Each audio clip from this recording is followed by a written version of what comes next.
தொடர்ந்து நம்முடைய மாண்புமிகு தமிழ்நாட்டு முதலமைச்சர் அவர்கள் ஒவ்வொரு நாளும் ஒவ்வொரு விதமான திட்டங்களை தீட்டுகிறார்.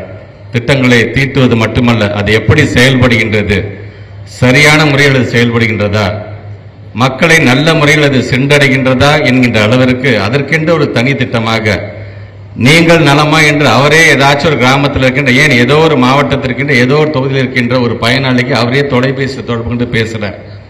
பேசி நீங்க ஆமா நீங்க நான் சொன்னலாம் நடந்துருச்சுன்னு சொன்னா மட்டும்தான் முதலமைச்சரை நம்புகிறார்.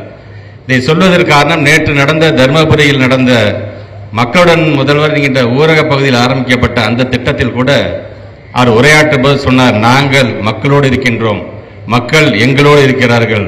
அதனுடைய ஒட்டுமொத்த வெளிப்பாடு தான் தொடர்ந்து எங்களுக்கு கிடைத்துக் கொண்டிருக்கின்ற வெற்றி என்று சொன்னவர் தமிழ்நாட்டுடைய முதலமைச்சர் அவர்கள்.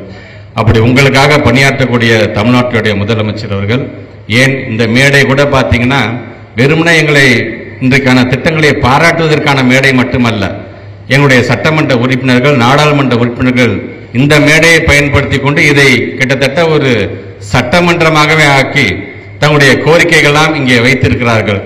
கண்டிப்பாக அதை அவர்களெல்லாம் நம்முடைய அதிகாரிகள் இதை செய்து கொடுப்பார்கள் என்ற நம்பிக்கை எங்களுக்கு இருக்கின்றது.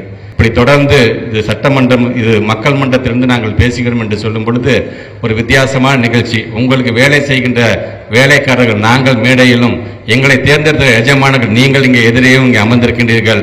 இந்த எஜமானர்களுக்கு என்றைக்குமே விசுவாசம் உள்ளவர்களாக நாங்கள் என்றைக்குமே மேடையில் இருக்கின்ற ஒவ்வொரு மக்கள் பிரதியும் நாங்கள் விளங்குவோம் என்று சொல்லி தொடர்ந்து உங்களுடைய ஆதரவினை நம்முடைய மாண்புக்கு தமிழ்நாட்டு முதலமைச்சருடைய கரத்தை வலுப்படுத்துகின்ற விதமாக அது அமையட்டும் என்று சொல்லி வருகை தந்திருக்கின்ற உங்கள் அனைவருக்கும் மீண்டும் ஒருமுறை நன்றியை தெரிவித்து இந்த உரையை நிறைவு செய்கிறேன். நன்றி, வணக்கம்.